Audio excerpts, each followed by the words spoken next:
स्वामी जी, आपने कहा कि सत्य साई ने आपको पहली बार इंटरव्यू के लिए बुलाया था, तो जब आपके मन में क्या चल रहा था? आपने कुछ सोच रखा था कि जब भी मैं सत्य साई से मिलूँगा, मैं ये सवाल करूँगा, ये सवाल पूछूँगा, ऐसे कुछ आपके मन में चल रहा था?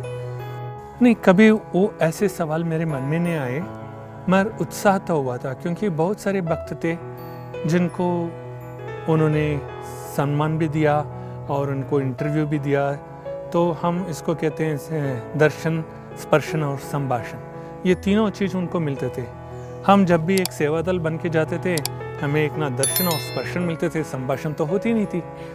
तो ये एक मेरे जीवन में एक प्रमुख विषय है जो मेरी छोटी उम्र से 23 साल की उम्र से बाबा ने मेरे साथ संभाषण किया। जब संभाषण किया तो मैं उनके पास एक मूर्ख की तरह, एक आम इंसान की तरह, मैं प्रोफेशन करूं या आगे पढ़ूं या बिजनेस करूं, यही सवाल उठाए, मगर कभी मेरे मन में ये नहीं आया आपके दिव्य चरण चाहिए। क्योंकि मेरे पीछे भी मेरे परिवार हैं, मेरे माँ और मेरे पिता हैं जिनको मैंने देखना है। तो हमारे पास जब तक धन ना हो तब तक हम माता पिता की सेवा नहीं कर सकते थे। तो आम इंसान की तरह मैं भी सोचा, मगर उसी वक्त उन्होंने वाइट फील्ड में मुझे बुला के जब पाद नमस्कार दिया, एक ही बात उन्होंने बोला था, हे मूर्ख, मैं तो तुम्हें पाद नमस्कार दे रहा हूँ, मेरा शरण दे रहा हूँ, शरण को छोड़ के तुम बाकी सब चीज़ें मांगते हो, कहाँ से ज्ञान प्राप्त होगा। वो जैसे उन्होंने देखा उसी में ही मुझे समझ आ गया। उन्होंने मुंह से नहीं बोले, सिर्फ देख के बताए थे, आंखों से।